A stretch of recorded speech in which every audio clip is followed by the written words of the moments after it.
Welcome, LifeBlood. This is George G, and the time is right. Welcome to today's guest, strong and powerful Dave Dubeau. Dave, are you ready to do this?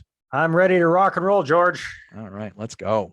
Dave is the host and creator of the Money Partner Formula. He and his team work with mom and pop real estate investors, providing done-for-you marketing services to help them raise capital. He's a best-selling author, speaker, and podcaster. Dave, excited to have you back on the show. Tell us a little about your personal life, some more about your work, and why you do what you do. Oh, thanks a lot, George. Personal life, I am a happily married guy, second time around, to my lovely wife, Miss Max. We just got back recently from a wonderful trip to the Balkans and Greece in Europe. Traveling is one of the things that we love to do. That was an amazing trip. I don't know if you've been in that neck of the woods before, George, but highly recommend it. Never even thought about that area, but just fantastic. Live up in beautiful British Columbia, Canada. That's our home. I've got two wonderful grown children. I've got a wonderful stepson. And life for me is all about helping mom and pop real estate investors get started with raising capital. So I've been in and around real estate investing since about 2001, when I first got started way out in San Jose, Costa Rica. Of all places, Costa Rica and Central America. I actually lived there for 10 years. I started dabbling in real estate there. Then when I moved back to Canada, jumped in with both feet in about 2003. And since then, one way or the other, I've been involved in real estate investing. And for the last 6 or 7 years, really focused in on helping other investors get started with raising capital. Awesome. Okay. So people need help with that. And I imagine there's probably a lot of ways to screw that up. Yeah, like anything, George, like anything else. Yeah. Yeah, we can figure out. I've screwed it up royally on numerous occasions, that's for sure. So they say a smart person learns from their own mistakes. A wise person learns from the mistakes of others. So hopefully your listeners can learn some stuff and be wise. Yeah. So what are some of those, just to sort of follow that thread, what are there things you look at and say, you know what, these are some common ways that we get it on our own way?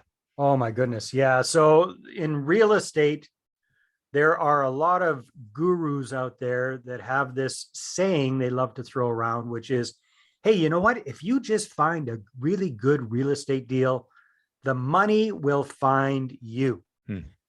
And I kind of bought into that early on because it kind of makes sense. Hey, if I got a really good deal, that's going to be irresistible for people. They're going to want to invest. But actually, nothing could be further from the truth, George. So when, again, learning from my dumb mistakes, I was in that situation. I got into a strategy. I was self-financed. My first couple of deals, ran out of cash, ran out of credit. And of course, that's when the perfect deal landed in my lap. Wasn't a really big deal. I needed to raise about $85,000 for that deal. So I got it. I figured, hey, this is a great deal. I crunched all the numbers, had everything figured out. It's going to be a phenomenal return for my investor partners. The only challenge was I didn't have anybody lined up. So I had about 2 weeks to raise the money for this deal. And I tried everything I had heard of about raising capital. So I'd heard, hey, if you need to raise money for a deal, pick up the phone and start calling people. In sales, they call that dialing for dollars. Well, I'd never really done that before, George, so I had no practice, no clue about it. Picked up the phone, dialed, rejected.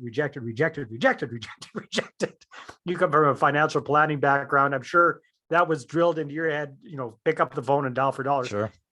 It's no fun, man. It's definitely no fun, especially when you're under the wire, when you've got to raise money quickly. What I found is that desperation just it didn't matter how good the deal was. The desperation oozed out of every pore in my body, and people could pick up on that vibe, and that just kind of creeped them out. It just if you've ever been with somebody who's trying to sell you something and you can just smell it, they call that commission breath. If you can just smell that on the other person, it actually repels you. So dialing for dollars didn't work for me. I also heard, hey, if you need to raise money fast, go out and turn every conversation into a real estate conversation, network schmooze, use your 30-second elevator pitch, do all this kind of stuff. So I got my little business cards in my briefcase and I went out to the Chamber of Commerce and BNI and Toastmasters and pretty much anywhere they'd let me in. Had my little elevator pitch polished up, spieled my way through every meeting I could, and raised absolutely no capital. Mm. And by this time, about a week and a half has gone by. I'm running out of time. I'm getting really nervous. So I thought, hey, I came up with a brainwave. Hey, if enough people see this deal, it's so good, it's going to sell itself. That's what I convinced myself. So I put together a little PDF about my deal, put together a list of a couple of hundred people that I knew, and I emailed them all of those people that message. I can remember this vividly, George. It was a Wednesday night. Sent that out Wednesday night, got up Thursday morning. I was so excited because I saw a whole bunch of replies that come to my email. Thought, oh, thank goodness, I finally cracked the code. And then you know the rest of the story, George. I started reading the emails and they all basically said, hey, Dubeau, dude, haven't heard from you in forever. One guy hadn't heard from me in 18 years, George. Haven't heard from you in forever. And here you are hitting me up for cash for a deal. Take a hike. The deal imploded. I had to back out of that. And I live in kind of a small town. So obviously, I tied up the property for a couple of weeks. So I ticked off the seller, ticked off the realtor that was involved, my realtor, their realtor, ticked off the mortgage broker. In this particular deal, I already had a tenant lined up for this property. They'd given notice where they're living. They were ticked off. We were all scrambling. Major egg on my face. And that's when, after I quit pouting for a while and I kind of sat back, I said, there's got to be a better way to raise do this whole capital raising thing. So I thought, hey, I've got a background in marketing. Why don't I try applying some intelligent marketing and see if we can turn this around? Instead of desperately chasing after people when I got a deal on hand, what if I start marketing my deals before I've got them, get my investors lined up, ready to go in the wings, and then go make offers on property? So that's what I started doing, George. Worked like gangbusters for me. When I was doing single family homes, raised close to $1 million for that, got into raised multiple millions of dollars for those kind of deals. But more importantly, over the last 6-7 years, we've helped over 200 clients cumulatively raise well over $300 million and counting for their deals following the same process. Nice. Yeah, there's a reason that you chop wood all summer long. It's not that you intend to burn it in the summertime. You're chopping it for the winter time. So, and it helps if you got a sharper axe too. And you want to sharpen the axe for sure. These are also, I think that there's wonderful lessons there as well. All right. I think we've all had that experience. Well, I shouldn't say that. I know that I had that experience when I was starting my career of just going out there with that commission breath. And you know what? I've got a soft spot in my heart for financial planners. My brother was in that business for 23 years. I remember hearing his war stories about the early days and all the stuff they told him to do and all that kind of stuff. And it's like, I don't know how anybody makes it through the first year of that business. It's a tough haul, man. So hats off to you for thriving. Yeah. Well, thank you. Thank you. All right. So and it's difficult. So I guess what you just laid out certainly makes sense because you are trying to do lots of things at once. Yeah. So how do you figure out how to be spending your time? Is it just carving out a little bit of every day to be cultivating your network?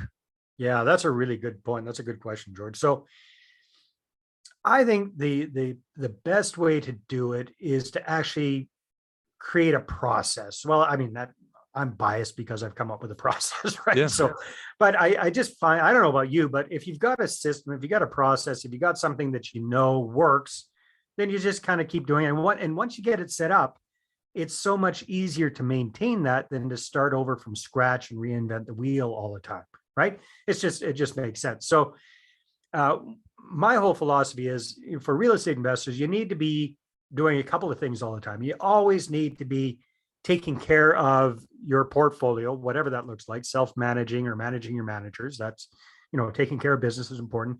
And then you need to be looking for new business. So that means looking at new deals. And it also means having conversations with prospective investors at the same time, right? All the time. So a big mistake I see a lot of people doing is they are so sporadic with their marketing, right? They get a deal on the go. They hustle. They bust their butts trying to raise capital for that deal. Excuse me. They may or may not succeed at that. And then it's crickets until the next deal's on the go. And that's a big mistake. So what you need to do instead is what I call constant and consistent edutaining communication. Constant, consistent, edutaining communication means that, well, when we're working with clients, every single week of the month, week in, week out, month after month, month after month, there is consistent marketing going out. Now, it's a specific kind of marketing, George. It's not salesy marketing. It's what I call edutaining marketing. And what I mean by that is that for most of us who are real estate investors, we love this stuff. Just kind of like you're in the financial space, you love that stuff. But I think what you have realized and what I've realized over the years is just because we love it does not mean the average person loves it. Sure. So what we need to do is we need to dial it down to their level. We cannot assume that they are as enthusiastic or as interested in this as we are.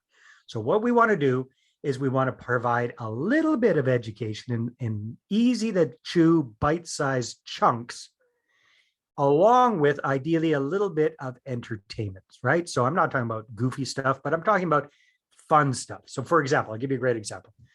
With our clients, the first week of the month is their electronic newsletter. That's their e-zine is going to be going out. And the e-zine is a combination of what they and their family have been up to for the last month. So lots of pictures, lots of visuals, fun stuff, right? You know, trips they've taken, favorite books you've read, your favorite movie you just watched, whatever, what's going on in your life. And then a little bit about what they're up to with real estate without going over the top, without overwhelming people with stats and data and charts and graphs. And then some little fun stuff in there as well, along with a clear call to action. Hey, if you'd like to find out how this could work for you, go ahead, click on the link below, book a time, and let's have a conversation and see how this can work, right? So that's a great example, right? That the first week of every month, that's what goes out. The next week, it might be a blog post. So short little article, keeping it edutaining as well. The following week, it might be a video log. So short little video, 3 to 5 minutes long, talking about something specific to do with what you're up to with real estate investing, educating people that way without going overboard. So again, each week, drip, drip, drip, something new, something different, each one with a clear call to action. Does that make sense, George? It does. I love it. Yeah. Edutaining. Yeah, man. That's what we try to do. In small bites and just being consistent with it. Well, that's the beauty. That's exactly what you do with your podcast, right? I mean, that's a great example. You're coming out week after week. Actually, I think you go out multiple times a week, if I'm not mistaken. So it's that consistency of that messaging. That's part of the reason why you're so successful. It all makes sense. Something's a problem, make it a process. There you go, man. Smart. I love it. Well, Dave, given us a couple already, but the people are ready for that difference-making tip. What do you have for them? Difference-making tip. Well, you know what? I don't think. I know this. I know that givers gain, right? So many people, I've seen this over the years, it's all about me. And that's all they're thinking about. And again, I get it. We're all thinking about ourselves. However, if you are willing to be the first one to lend a hand, the first one to provide value, that goes so far. So don't always be thinking about what's in it for me, but think about how can I provide value first before making an ask. Well, I think that is great stuff. That definitely gets it. Come on. Dave, thank you so much for coming back on the show. Where can people how can people connect with you? Where can they find you? Well, thanks, my friend. So I'm really excited because I'm just launching a brand new podcast. So if you're a real estate investor and you're interested in raising capital, I've got the podcast for you. It's called the How to Raise Capital 101 Show for Real Estate Investors. Wherever you listen to podcasts, you can find that, or you can go to raisecapital101show.com. And George, the whole purpose of the show is to help newbie real estate capital raisers get started, raise their first 6 figures in a matter of weeks, and even their first 7 figures in a matter of months, even if they're starting from scratch. So again, that's the How to Raise Capital 101 Show. Excellent.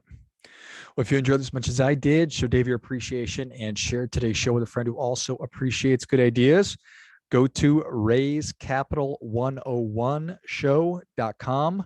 That's Raise Capital spelled out and then 101show.com, and find the How to Raise Capital 101 show wherever you listen to your podcasts. Thanks again, Dave. Thanks so much, George. And until next time, keep fighting the good fight. We are all in this together.